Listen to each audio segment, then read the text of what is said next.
আমরা দেখেছি ফেনীতে বন্যার প্রকোপ বৃদ্ধি পাচ্ছে। দেখেন, আমরা রাষ্ট্র সংস্কারের কাজে রয়েছি, যেখানে পার্শ্ববর্তী দেশ আমাদেরকে সহায়তা করার কথা, সেখানে তারা নানাবিধ বিভিন্ন আন্তর্জাতিক ষড়যন্ত্রে লিপ্ত হচ্ছে।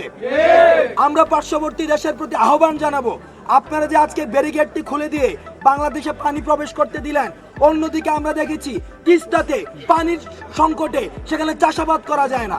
আমাদের যখন পানির প্রয়োজন আপনারা তখন পানি দিচ্ছেন না, আর যখন পানির প্রয়োজন নেই আপনারা বেড়িবাঁধগুলো খুলে দিয়ে বন্যায় বাংলাদেশের মানুষকে আপনারা সংকটের মধ্যে ফেলেন।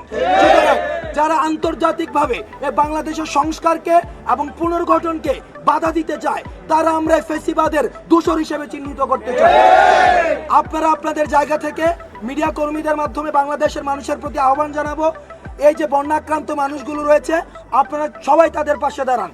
কারণ একটি রাষ্ট্র পুনর্গঠনের জন্য শুধুমাত্র অন্তর্বর্তীকালীন সব সিদ্ধান্তই একার পক্ষে সম্ভব নয়। আমরা আমাদের ব্যক্তি পর্যায় থেকে, গোষ্ঠী পর্যায় থেকে, সাংগঠনিকভাবে যারা বন্যাক্রান্ত হয়েছে তাদের পাশে দাঁড়ান। কারণ এই রাষ্ট্র পুনর্গঠনের কাজে আমাদের সমন্বিত উদ্যোগের মধ্যে দিয়ে তখনই আমাদের সম্ভব হবে, যখন আমাদের সমন্বিত উদ্যোগগুলো দৃশ্যমান হবে। 5 আগস্টের পর কিন্তু বাজারগুলোতে দ্রব্যমূল্যের দাম কমে গিয়েছিল, কিন্তু আমরা দেখছি এখন আবার নতুন একটি রাজনৈতিক দলের আন্ডারে আবার সেই সিন্ডিকেটটি গড়ে উঠছে। আমরা এই সিন্ডিকেট থেকে সতর্ক করে দিতে চাই, আপনারা যদি জনমুখী কোনো সিদ্ধান্তের বাইরে গিয়ে সিন্ডিকেট বা মাফিয়া তন্ত্র তৈরি করে বাজার ব্যবস্থাপনার মধ্যে কোনো ধরনের অসন্তুষ্টি তৈরি করেন, তাহলে ছাত্র নাগরিক যেভাবে শেখ হাসিনাকে যেভাবে গদি থেকে নামিয়েছিল, ঠিক একইভাবে এই যে সিন্ডিকেটগুলোর বা মাফিয়া তান্ত্রিক যে সিন্ডিকেটগুলো রয়েছে সেই সিন্ডিকেটগুলো সমূলে উৎপাটন করবে। আমরা বাংলাদেশ বিনির্মাণের পথে রয়েছি, আমরা বাংলাদেশ সংস্কারের পথে রয়েছি। স্বাধীনতার 53 বছর পরে এসো বাংলাদেশের দ্বিতীয় জন্ম এসে আমরা আপনারা যদি আমাদেরকে যথাযথ রাষ্ট্র পুনর্গঠনের সময় না দিয়ে গত 16 বছরের ব্যর্থতার দায়ভার আমাদের উপরে চাপিয়ে দিয়ে আপনারা এক ধরনের আমাদেরকে ব্ল্যাকমেল করেন, তাহলে আমরা মনে করব আপনারা রাষ্ট্র পুনর্গঠনে আমাদেরকে সহায়তা না করে বরং আপনারা ষড়যন্ত্র করছেন।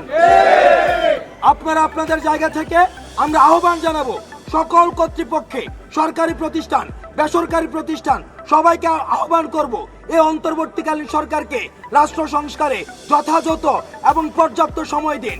পর্যাপ্ত সময় দেওয়ার পরে আপনাদের যে দাবিগুলো রয়েছে সেগুলোকে আপনারা একাডেমিক অ্যাপ্রোচ করেন, আমরা সেই দাবিগুলো গিয়ে আমরা নিজেরা কথা বলবো।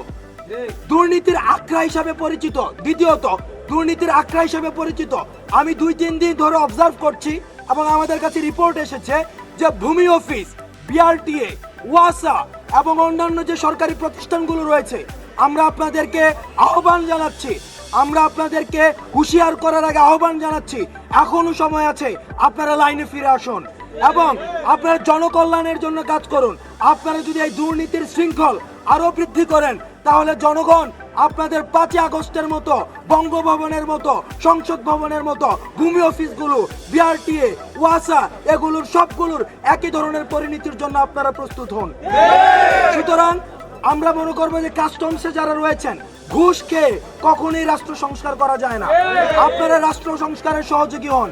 যদি আপনারা কোনো সরকারি প্রতিষ্ঠানে কেউ যদি ঘুষ খায়, তাহলে প্রথমেই আপনারা তাকে ঘুষি মারুন। এই ঘুষিটি একটি ম্যাটাফরি করতে ব্যবহার হচ্ছে, অর্থাৎ তাকে সাথে সাথে প্রতিরোধ করুন। প্রতিরোধ করে বিদ্যমান আইন শৃঙ্খলা কাঠামোর মধ্যে যে বিচার ব্যবস্থা রয়েছে তাকে বিচারে সোপর্দ করুন।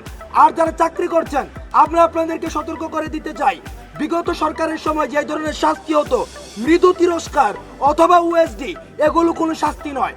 আমরা নিশ্চিত করব এই অন্তর্বর্তীকালীন সরকার দৃষ্টান্তমূলক শাস্তি নিশ্চিত করবে, পদচ্যুত করা হবে। প্রয়োজনে বিদ্যমান যে আইনি কাঠামো রয়েছে এই আইনি কাঠামোর মধ্যে দৃষ্টান্তমূলক শাস্তির ব্যবস্থা করবে এবং যা করা প্রয়োজন তা করে এই যে ঘুষের যে বাণিজ্য রয়েছে, দুর্নীতির যে আখড়া রয়েছে, সেটিকে ছাত্র নাগরিক সমূলে উৎপাটন করবে।